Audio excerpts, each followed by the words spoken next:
Hello বন্ধুরা, মৌনি সরকার চ্যানেলে welcome, তোমাদের স্বাগত। তো আজকে হচ্ছে জন্মাষ্টমী। এই ছোট্ট গোপাল সোনাদের আজকে জন্মদিন। তো এই দেখো, আমার পুজো দেওয়া হয়ে গেছে, গোপালকে ভোগ দেওয়া হয়ে গেছে।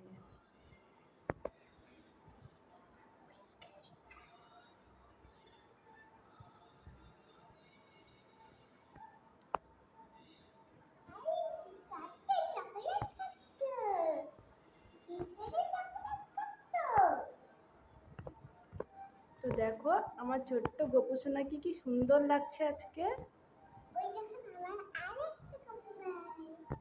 আমাদের দুটো গোপু সোনা, এই দেখো।